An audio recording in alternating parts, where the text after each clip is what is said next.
이제 저도 조금 이제 나이가 들어감에 따라 제 나이 또래 사람들의 부고 소식을 듣게 됩니다. 지난 주 중에도 대학 시절 이제 함께 선교 단체 생활을 하였던 한 학번 위의 선배가 암투병 끝에 하나님 품으로 갔다라는 소식을 전해 듣게 되었습니다. 우리 교인들의 부고 소식이나 또 우리 교인들의 투병 소식, 또 주변 지인들의 이렇게 부고 소식을 듣게 되면 저도 가끔씩 하나님, 어떻게 저렇게 착한 사람이 이런 어려움을 당해야 합니까? 오랜 시간 질병으로 고생하고 있잖아요. 기도하고 있잖아요. 하나님 좀 낫게 해주셔야 하지 않겠습니까? 그런 질문을 던지다가 급기야는 왜 하나님 잘 섬기는 사람보다 이 세상 저렇게 자기 마음대로 살아가는 악인들이 더 잘 살고 형통해 보이는 걸까요? 손해보는 상황 속에서도 믿음을 지키며 살아왔는데 왜 저 악인들은 저렇게 고민 하나 없이 행복하게 살 수 있는 것일까요? 그러한 질문을 던지게 됩니다. 오늘 본문의 저자인 아삽도 하나님 앞에 동일한 질문을 하고 있습니다. 오늘 본문은 지난달에 살펴봤던 그러한 본문이기도 하지만 다시 한번 이 말씀을 통해 우리가 하나님께서 주시는 우리의 음성들을 찾아보기를 원합니다. 시편 73편은 시편의 제3권이 시작되는 첫 시작 시편이기도 한데 아삽의 시입니다. 이 아삽이라는 사람은 다윗 왕 시대에 이스라엘을 대표하던 찬양대 지휘자였습니다. 그럼 평생 찬양으로 하나님을 섬겨왔던 사람입니다. 믿음의 사람이었습니다. 아삽은 그동안 하나님은 정결한 자에게 언제나 선을 베풀어 주시는 분이라고 믿어왔습니다. 그런데 현실은 전혀 딴판인 것입니다. 그로 인해서 그의 믿음이 흔들거리고 있습니다. 오늘 본문 1절 2절 말씀 보니까 하나님이 참으로 이스라엘 중 마음이 정결한 자에게 선을 행하시나 나는 거의 넘어질 뻔하였고 나의 걸음이 미끄러질 뻔하였으니 라고 되어 있습니다. 아삽은 악인은 형통한 삶을 살고 의인은 고난 속에서 살아가는 모습을 보며 넘어질 뻔하였다고, 미끄러질 뻔하였다라고 합니다. 시험에 들 뻔하였다라는 거죠. 3절에 보면 이는 내가 악인의 형통함을 보고 오만한 자를 질투하였음이로다 라고 기록이 되어 있습니다. 시인이 보기에 악인은 악을 행하는데도 고통을 겪지 않고 오히려 형통하는 듯 했습니다. 그에 비해 자신의 형편은 비참하게 느껴집니다. 그래서 마음이 힘들었습니다. 지금 아삽은 악인의 삶이 형통한 것에 반해서 자신의 삶은 왜 나아지지 않는가 그렇게 생각하며 신음하고 탄식을 합니다. 4절 말씀에 보니까요, 그들은 죽을 때에도 고통이 없고 그 힘이 강건하며 라고 나와 있습니다. 그 악인들은 심지어 죽을 때에도 고통이 없고 그 힘이 강건하다라는 것이죠. 지금 이 세상 돌아가는 걸 보니까 내가 여태까지 걸어왔던 이 믿음의 길이 미끄러지게 생겼습니다. 나 정말 최선을 다했는데, 나 오직 주님만 바라보고 살아왔는데 제대로 섬기지도 않는 사람들이 더 잘 먹고 잘 살고 또 주님 앞에 늘 무릎 꿇고 겸손하게 섬기려고 하던 나는 왜 이 모양 이 꼴로 살아가야 하는가? 내가 지금 가고 있는 이 길이 과연 맞는 것인가? 이런 생각이 드는 것입니다. 시험을 겪을 때 모든 것이 흔들리는 듯 합니다. 그래서 시인은 나는 거의 넘어질 뻔하였고 나의 걸음이 미끄러질 뻔하였다 라고 고백을 하고 있습니다. 그런데 무서운 것은 이런 회의감들이 쌓이고 쌓이다 보면 어느덧 나도 그냥 세상 사람들이 살아가는 대로 그럭저럭 살아가자, 뭐 그렇게 특별하게 잘 믿을 필요 있냐 라면서 세상의 불의한 자들과 똑같은 모습으로 살아가면서 전혀 죄의식을 느끼지 못하는 상황 가운데 살아갈 수 있다라는 것입니다. 오늘 본문의 시인도 자신이 그렇게 물들어 버렸다라고 이야기를 합니다. 11절 말씀에 보니까 말하기를 하나님이 어찌할랴 지존자에게 지식이 있으랴 하는도다. 이게 무슨 의미입니까? 하나님이 뭘 아시겠어. 나의 헛헛한 마음, 간절한 마음을 하나님이 아시겠어? 하나님 뭐 큰 일에나 관심을 가지시지, 아니면 잘 나가는 잘난 사람들 마음만 아시지, 구석에 있는 내 마음, 내 눈물 하나님 아시겠어?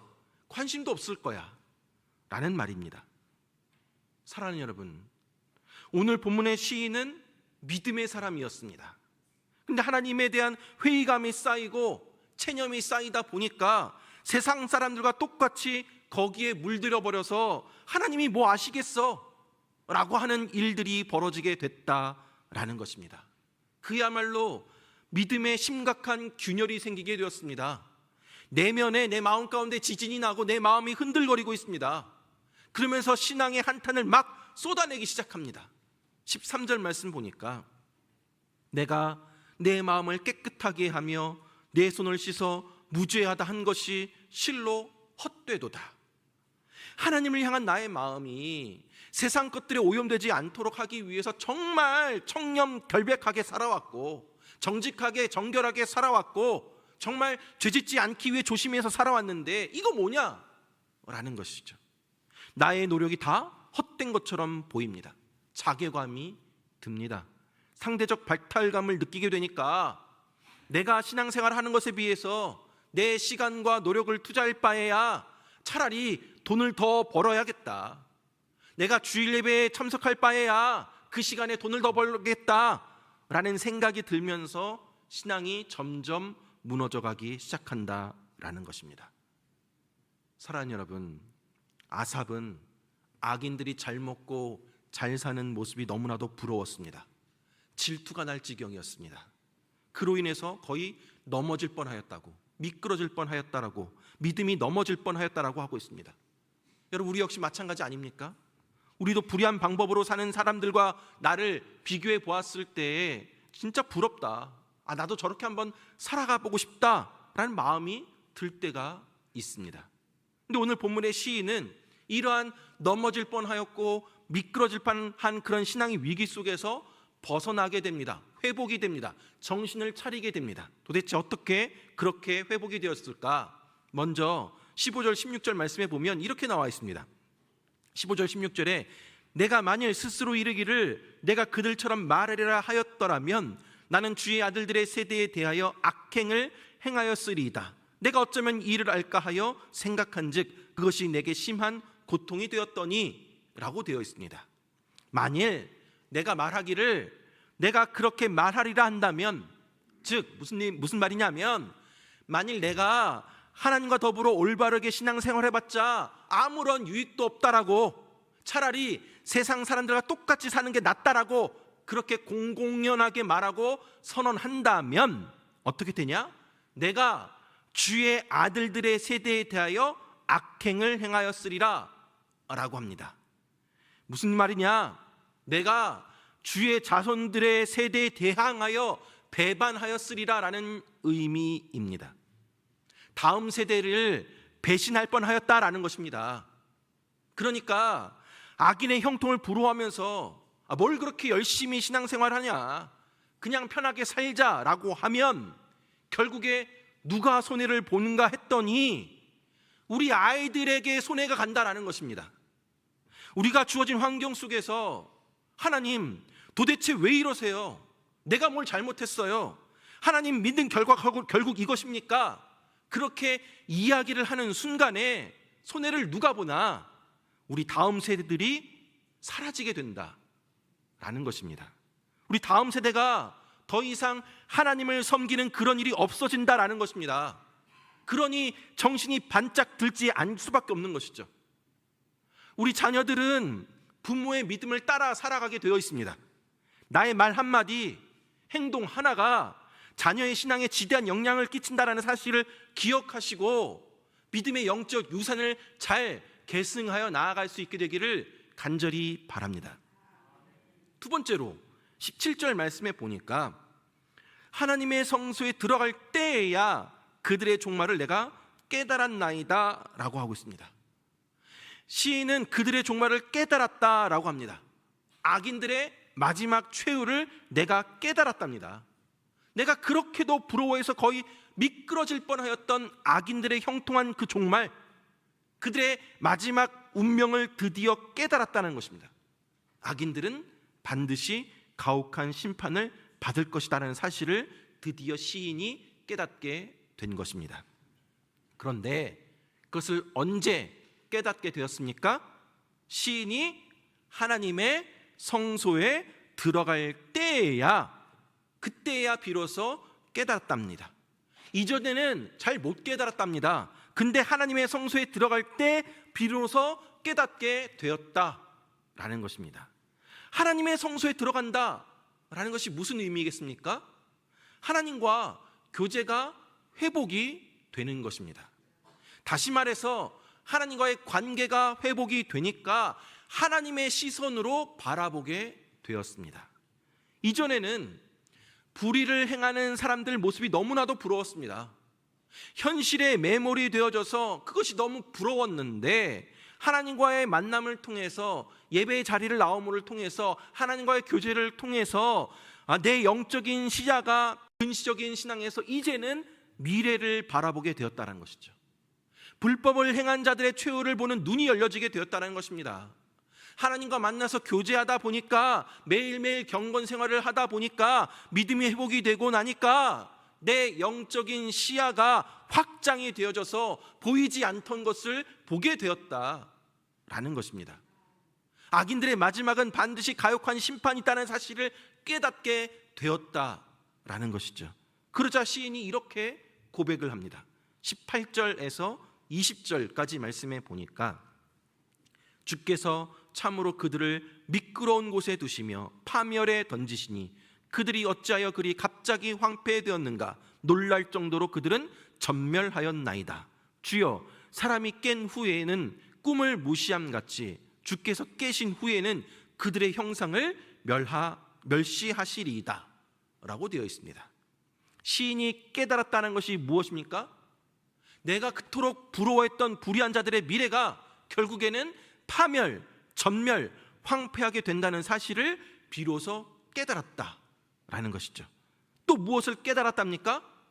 아무리 꿈속에서 악몽을 꿨다 하더라도 잠에서 깨어나면 악몽이 한순간에 싹 사라지듯이, 주님께서 다시 깨어나실 때, 다시 말해서 주님이 일을 하기 시작하실 때 악인들은 역시 꿈처럼 자취도 없이 사라지게 될 것임을 깨닫게 되었다라고 고백하고 있습니다. 사랑하는 여러분, 성소에 들어오고 나서야 깨닫는다라는 말은 복음을 깨닫고 나서야라는 의미가 될 수도 있습니다. 성소에 들어온다라는 것은 단순히 그냥 교회 이 자리에, 예배 자리에 참여한다라는 것을 그치는 것이 아니라 복음을 접한다라는 뜻입니다. 아무리 힘들고 어려워도 성소, 예배의 자리에서 복음을 듣는 것입니다. 나 같은 죄인에게 뿌려지는 예수 그리스도의 그 십자가의 복음을 듣는 것입니다. 세상의 악인의 형통을 보고 부러워하며 내 자신을 보며 절망하면서 예수 안 믿어도 저렇게 잘 사는 거 보니까 나도 저렇게 살아야 되는 거 아닌가, 그런 유혹과 공격이 들어왔을 때 거의 넘어질 뻔하였고 미끄러질 뻔하였는데, 여기 이 자리, 예배의 자리, 성소에 와서 우리 위에 뿌려지는 예수 그리스도의 보혈의 복음의 메시지를 듣기 시작하면서 뒤집어지기 시작하는 것입니다. 변화되기 시작하는 것입니다. 회복이 되기 시작하는 것입니다. 이게 아니구나. 세상 다 이게 아니구나. 끝이 아니구나. 예수 그리스도 안에서 마지막 최후가 우리에게 약속이 되어졌다는 사실을 믿고 오늘도 좌절하지 아니하고 오늘의 어려움에 주저앉지 아니하고 지금은 비록 손해보는 것 같아도 믿음의 길을 걸어가는 것이 하나님이 정말로 원하시는 것이구나 라는 그 사실을 깨닫게 되는 것입니다. 거기서 위로를 얻는 것입니다. 그래서 세상 속에서 일주일 동안 힘들고 지쳐서 이 예배 자리에 왔다 할지라도 이 자리에서, 성소에서 예수 그리스도의 복음을 듣는 것입니다. 그 복음이 내 안에 들어올 때 내 모든 의문들, 회의감들이 다 사라지는 것입니다. 하나님께서 내 안에 궁금증들의 해답을 던져주시기 시작하는 것입니다. 내가 잘못 보고 있던 관점, 내가 잘못 생각하고 있던 신학을 복음이 풀어내기 시작하면서 다시 우리가 예수님께 초점을 맞추기 시작하는 것입니다. 자신의 신앙의 가치와 복음의 능력에 다시 초점 맞추면서 믿음의 길을 다시 걷게 되는 것입니다. 사랑하는 여러분, 오늘 본문의 시인 아삽은 하나님의 성소에 들어오고 나서야 비로소 깨달았습니다.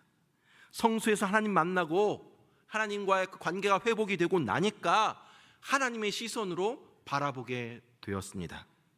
그동안은 정말 아둥바둥 현실에 매몰된 삶 속에서만 살아왔었는데 이제는 그 삶 속에서 내일을 노래하는 미래지향적인 삶을 살게 되었다라는 것입니다. 시인은 하나님의 시선을 회복하고 나니까 그동안 자신이 하나님에 대해서 오해하게 했던 것들, 오해했던 그런 것들이 너무나도 부끄러워진 것입니다. 하나님 정말 살아계세요? 아니 공의로운 하나님이시라면서 어떻게 저렇게 악인들 형통하게 내버려둘 수 있어요? 이렇게 따져 물었던 자신이 너무 창피해진 것입니다. 그래서 이렇게 이야기를 합니다. 21절, 22절 말씀에 보니까 내 마음이 탄란하며 내 양심이 찔렸나이다. 내가 이같이 우매무지함으로 주 앞에 짐승이오나 라고 합니다. 하나님에 대해서 오해한 것, 그것이 양심의 가책을 느끼게 되었다라는 것입니다. 그래서 뭐라고 고백합니까? 내가 이같이 우매무지함으로 주 앞에 짐승입니다 라고 고백을 합니다. 그동안 현실에 매몰되어져서 악인들의 그런 형통한 모습을 부러워하던 자신이 정말 무지하고 우등한 짐승 한 마리에 불과하였다라는 것을 고백하고 있습니다. 사랑하는 여러분, 이 우둔하고 무지한 자들, 그들이 바로 저와 여러분들입니다. 하지만 우리 하나님은 우리에게 그렇게 무지하고 우둔한 우리를 채찍질하지 아니하시고 여전히 붙잡고 인도해 가시고 우리의 미래의 길을 열어주시며 준비하고 계시다는 사실을 믿으시기 바랍니다. 이것이 축복입니다. 23절 24절 말씀 볼까요? 23절 24절 말씀 보니까 내가 항상 주와 함께하니 주께서 내 오른손을 붙드셨나이다. 주의 교훈으로 나를 인도하시고 후에는 영광으로 나를 영접하시리니. 주께서 내 오른손을 붙드셨습니다. 주님의 교훈으로 나를 인도하십니다. 후에는 영광으로 나를 영접하십니다. 붙드시고 인도하시고 영접하십니다. 하나님을 향하여서 불평하고 원망하던 우둔하고 미련한 우리들임에도 불구하고 우리 하나님은 여전히 우리를 붙들고 계시고 인도하고 계시고 영접해 주신다라는 사실입니다. 여전히 우리를 사랑하시는 그 하나님이 오늘도 우리와 함께 하신다는 말씀입니다. 사랑하는 여러분, 시인은 하나님의 성소에 들어갈 때에야 하나님과 교제를 통해서 하나님의 시선을 확보하게 되었고 그로 인해서 현실에 매몰되지 아니하고 장차 이루어질 일들을 믿음으로 바라보게 되었고 기대하게 되었습니다. 신 하나님의 놀라운 사랑을 체험함으로 이렇게 고백을 합니다.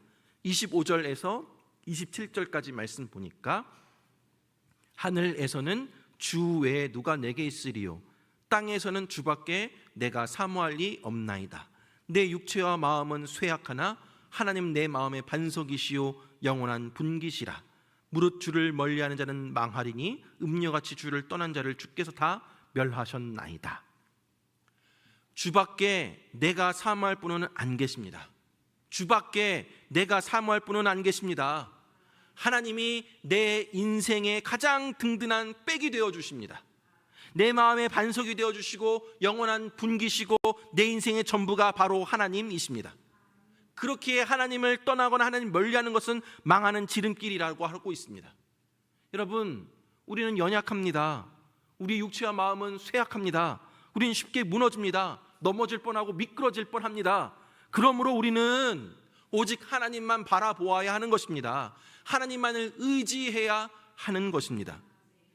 악인의 형통함에 대해 믿음이 흔들릴 뻔하였던 이 아삽은 성소에 들어감으로 말미암아 하나님의 교제가 회복됨으로 말미암아 이렇게 결론을 내리게 됩니다. 28절 말씀 우리 같이 한번 읽어볼까요? 28절입니다. 시작.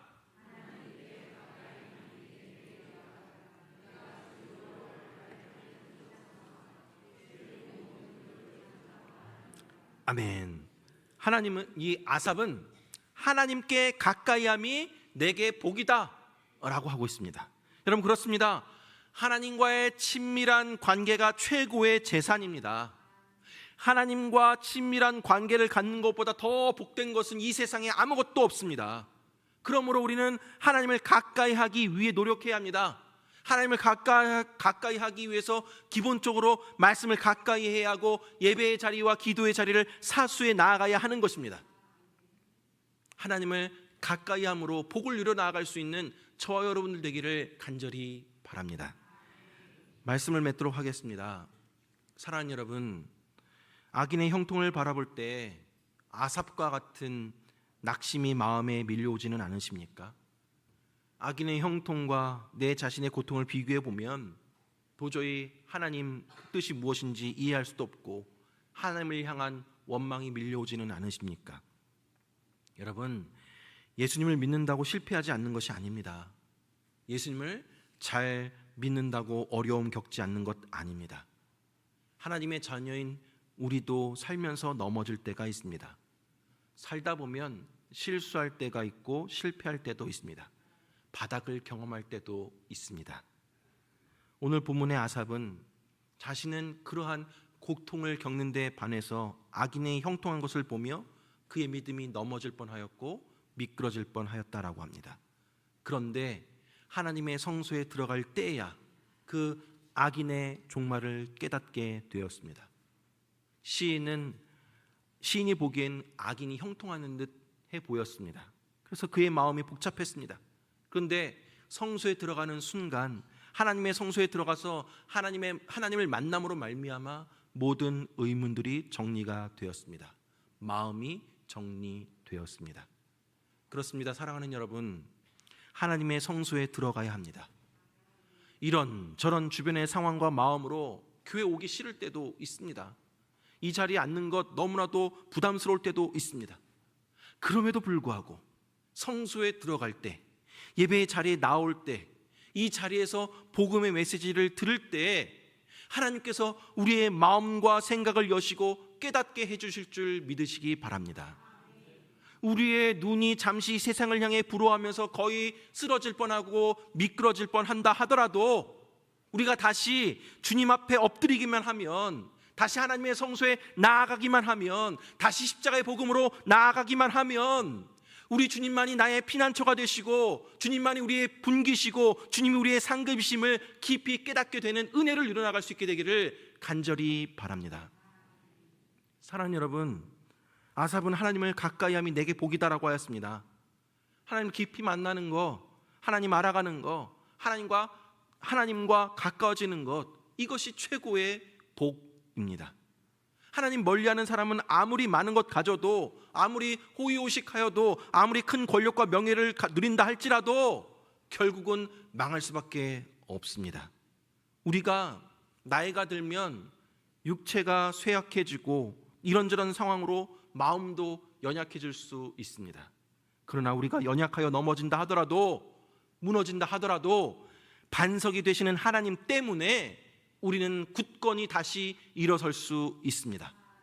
하나님께서 우리를 다시 일어나게 하십니다. 다시 시작하게 하십니다. 하나님의 사람은 넘어지라도 아주 넘어지지 않습니다. 하나님께서 붙드시기 때문입니다. 오늘 말씀 가운데도 내가 항상 주와 함께하니 주께서 내 오른손을 붙드셨나이다 라고 말하고 있습니다. 우리가 거의 넘어질 뻔하고 우리의 걸음이 미끄러질 뻔할 때 하나님께서는 우리의 오른손을 붙들어 주십니다. 이것이 바로 은혜입니다.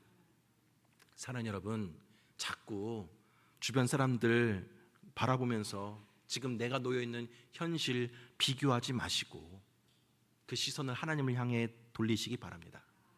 하나님을 가까이함이 내게 복임을 깨달아서 한 걸음 한 걸음 주님께 더 가까이 나아갈 수 있기를 바랍니다.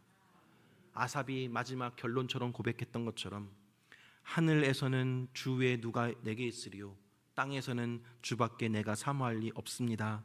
그렇게 고백을 하며 주님만을 바라보며 주님만을 사모하는 저와 여러분들 되길 주님의 이름으로 축원합니다.